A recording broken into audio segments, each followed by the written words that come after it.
Hey, you perverted fiends who click on this video thumbnail. I know what you like. Is it elves or otherworldly fantasy creatures who are trying to lose weight? Then this manga is for you. If you don't like what I just described, get out.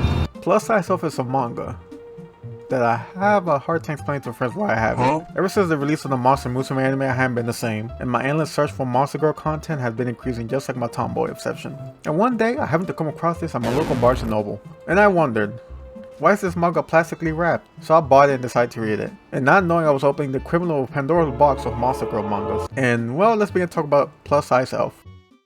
We start with this manga with our main character Nari, who is an osteopath, which is basically someone who figures someone's overall health, the more you know. Nari has one more patient to care, who was quite menacing. Regardless, he approaches her and starts noticing weird things about her. Like her name is Elfuda and she looks to be hiding something beneath her beanie. Elfuda came to the clinic to lose her weight to go back to her original figure.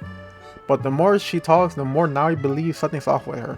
Nonetheless, Nari starts his massage session and look, I know how this looks like, but he's just massaging her, trust me. After the session, he happens to figure out that she's an elf. Elfuda explains that she came to the world for one thing and that's french fries. But she overindulged in them and gained weight, and because of that she can't go back to her own world. Nari instructs her to go on a dietary restriction and exercise. 1 month passes and Elfuda is back to her figure and can go back to her world.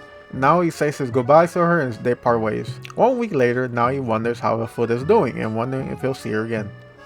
And well, he does. Elfuda explains how easy it is to travel between worlds and immediately gain her way back because of her love for the potatoey deliciousness of french fries. So now Elfuda relies on Nari to help her lose weight, and Nari soon learns that Elfuda isn't the only person who has traveled between worlds that needs health advice. This manga out the bat has a very specific, how do I say it, art style, or more specifically a thing for chubby girls, which I don't have a problem with. It's just, damn. I wouldn't be lying to myself if I didn't like what I was seeing, but that's the thing about this manga that kinda interests me, that it genuinely teaches you about methods or exercises to lose weight, similarly like how heavy are your dumbbells.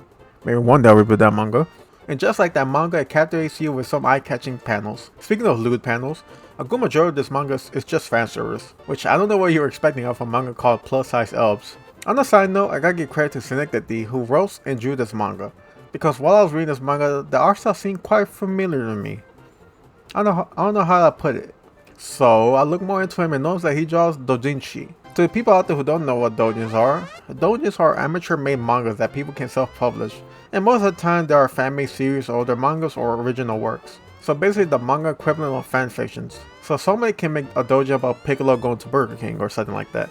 Anyway, not all doujins are X-rated, but a good chunk of it is. Just like fanfics, doujins have a saucy side, with almost any manga slash anime character being put in loose situations. And you're wondering why I brought this up? Well, because I have read not just one, but 2 doujins from Synecdoche, who actually goes by Mithonium when publishing doujins. And well, let's just say the doujins I read were not safe for work, which explains a lot about his art style in Plus Size Elves. And my boy Synecdoche is a chubby chaser, I swear. Okay, back to the manga. The story continues out with Naoi encountering otherworldly creatures who need health advice. He encounters orcs, mermaids, lycanthropes, what the fuck is that? But let's go with my favorite characters. There's Kureida, who's a dark elf that works at a convenience store. She and Elfuda hate each other, but Kureida seeks Naoi's help because she needs to fit into her special clothes to use magic. And well, because of her unhealthy habits, has acquired a big ass that prevents her from using her powers. Gee, I wonder why I like this character. Another character is Olga, who is an ogre that loves alcohol and children. In her first base of the manga, I can't really show much because the characters are at a bathhouse and this manga isn't scared to show nudity. But she seeks help to regain her form because she gained weight by drinking alcohol.